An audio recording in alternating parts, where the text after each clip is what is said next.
بسم اللہ الرحمن الرحیم سبحان الذي خلق الازواج كلها مما تنبت الارض من انفسهم ومما لا يعلمون۔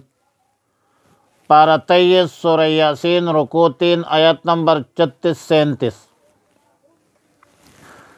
آیت مذکورہ میں لفظ ازواج کا ذکر آیا ہے۔ ازواج جمع ہے زوج کی، جس کا معنی ہے جوڑا، اور جوڑا دو متقابل چیزوں کو کہا جاتا ہے، جس میں ایک نر اور ایک مادہ ہو، جیسے مرد اور عورت۔ اس طرح حیوانات میں بھی نر اور مادہ باہم زوج ہے۔ نباتات کے بہت سے درختوں میں نر اور مادہ کا ادراک اور تصور پایا جاتا ہے۔ کھجور اور پپیتا کے درختوں میں تو معروف ہے، مشہور ہے، لیکن جدید سائنسی تحقیق کے مطابق تمام پھلدار اور پھولدار درختوں میں، پودوں میں نر اور مادہ کا ادراک بھی پایا جاتا ہے۔ وَمِمَّا لَا يَعْلَمُونَ، یہ سلسلہ زواج کا اگر جمادات اور دوسرے مخلوقات میں بھی ہو تو کچھ بعید نہیں ہے۔ عام طور پر مفسرین ازواج کا معنی انواع اور اقسام سے کرتے ہیں، کیونکہ جس طرح نر اور مادہ کو زوجین کہا جاتا ہے، اسی طرح دو متقابل چیزوں کو بھی زوجین کہا جاتا ہے، جیسے سردی، گرمی، غم، خوشی، بیماری، تندرستی، ادنیٰ، اعلیٰ، متقابلین ہے۔ اور توسط کے اعتبار سے پھر اس کے مختلف قسم کے انواع اور اقسام بھی بن جاتے ہیں۔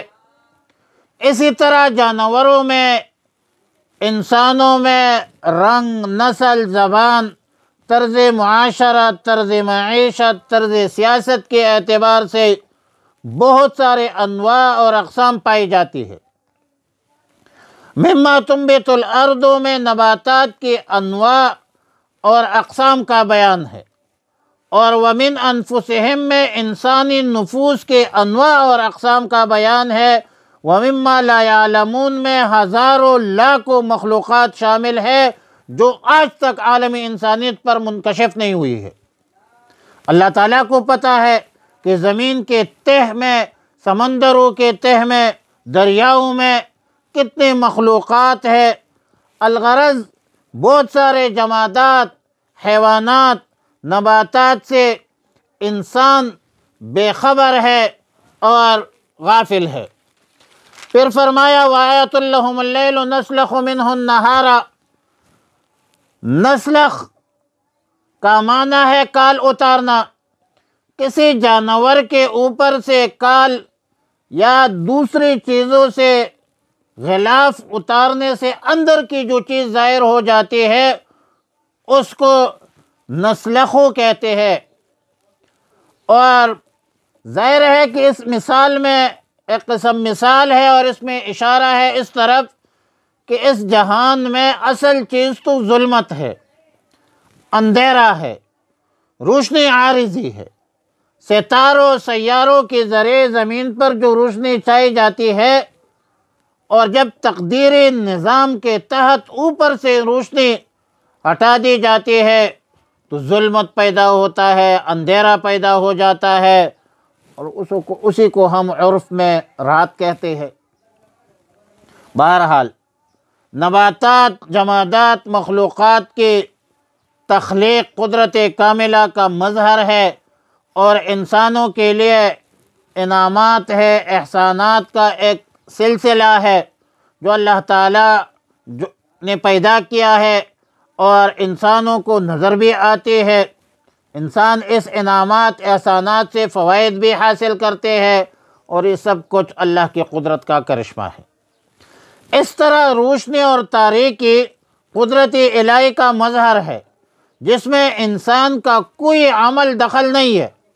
انسانوں کے لیے انعامات کا، احسانات کا جو سلسلہ ہے، یہ اللہ تعالیٰ کی طرف سے ہدایت، کامیابی، کامرانی کا راستہ یہ ہے کہ اللہ تعالیٰ کی قدرتوں پر غور کرو، اللہ تعالیٰ کے انعامات، احسانات پر اللہ کا شکر ادا کرو، اور اللہ رب العالمین کے احکامات اور رسول اللہ صلی اللہ علیہ وسلم کے تعلیمات پر عمل کرے، اور اسی میں دونوں جہانوں کی کامیابی ہے۔